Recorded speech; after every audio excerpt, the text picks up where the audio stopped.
what motivated me to bring my kids into the business. I wanted them to be able to afford food and housing, I guess, would be the top of my list. To be fair, I never pressured my daughter to join the business. My plan was always for my son Logan to work at Weldcoa. Logan is a special needs kid. He's not a kid anymore, he's 26. But we had set goals for Logan early on. When we found out that he had autism, way back in the early 90s. And he got through grade school, then he went to middle school, then he went to high school, then he went to college, and he got his associate's degree. And he drives, and he has friends, and he is social. And the doctors could not have been more wrong, and that is a point of pride for me. When we brought Logan into Weldcoa, one of our team members is an old friend of mine, and he and I would accompany Logan on a Sunday into our lead department in the building across the street. And all the machines were off and nobody was there, and we were able to train him for a couple of months on how to build leads and what to do, what not to do, all of the safety precautions that were in place. And when he could do that entire process flawlessly, we knew he was ready, and so we brought him on board. This was an opportunity to see what Logan could do, and time went by, and a couple of months later I went and checked on Logan's progress with him. And to my surprise, he said not only was Logan doing the job, but he was actually performing better than most people because of Logan's unique autistic qualities.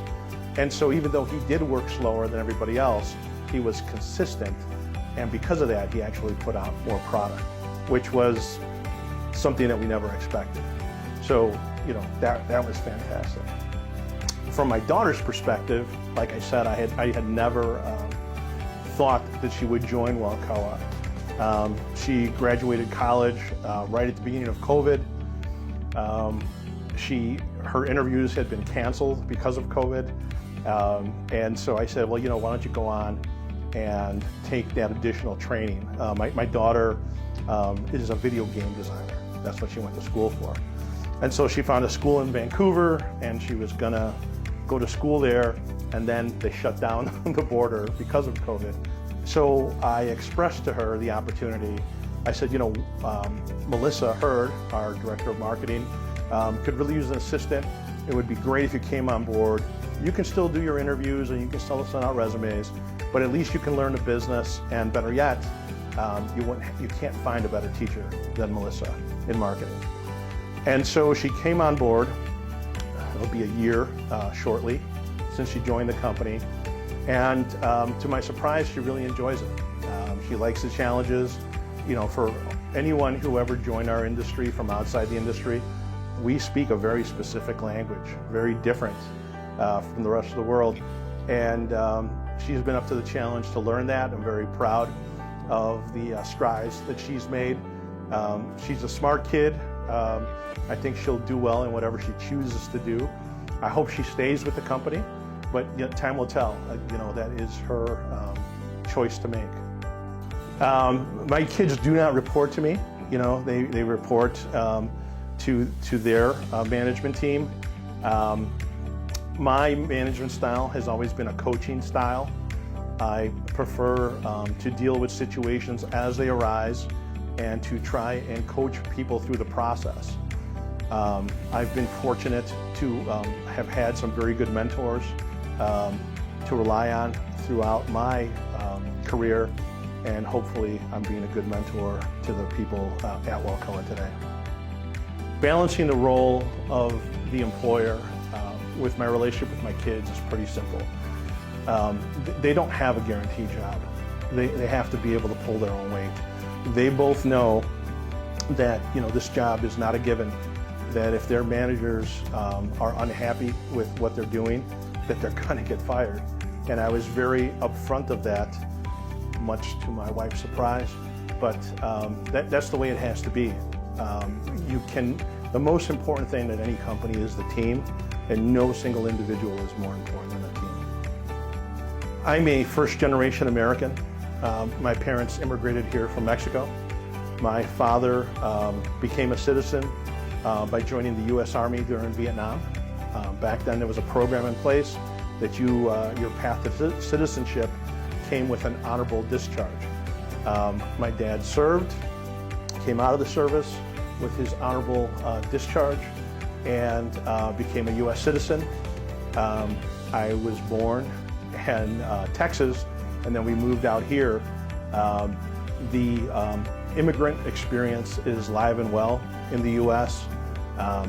Immigrants know that they have an incredible opportunity here for a better life if they're willing to work for it. I think my kids know that. They saw what my parents were doing. They saw what my wife's parents were doing. My father-in-law ran a very successful business for 30 years. So I think that we've ingrained the importance of work and proper attitude, and hopefully they will display that as we go forward. I think the most rewarding experiences that I've had with my kids since they've joined the company is just watching them grow and watching them interact with the rest of the team, because that can be a very sensitive subject. I didn't want people to act differently around the boss's kid, kind of a thing. And you can tell everybody, they're not going to get special privileges or whatever, and everybody, probably secretly rolls their eyes, but they don't. They have to pull their own weight. But they're new to the company, and we expect it to take time for them to learn the industry and our product lines, etc. But it has been great working with my daughter on projects, and it has been great watching my son grow into his role. Our industry is full of family members in business. If you look at the Smiths, the Butlers, all the other families out there, I've watched what they've done over the years. I joined the industry in 1995, and I worked with a lot of the parents of today's leadership at the companies. So I watched that transition occur, and it's been pretty amazing. I walked into the last GAWDA board meeting and could not help but notice that a lot of the people that I had been working with initially, their kids were now on the board. And they're all incredibly intelligent, and they're all extremely motivated. And I want that same thing. Whether it will happen or not, that is 100% on my kids, but I'm hopeful for that. So, I had mentioned my dad. I had to pay my way through college. My dad was a lifelong Teamster, which probably some people don't want to hear. But the way that I paid my way going through college was that my dad got me a job on the docks where he worked. So I was loading trucks throughout college. And after my dad passed, I was so thankful for the time that I spent with my dad at the job. It was the first time in my father-son relationship where I felt I was treated as an equal, and I felt that I was contributing to our family. And I feel that same way about my kids today. They're both putting in the effort and the time, and it makes me extremely proud.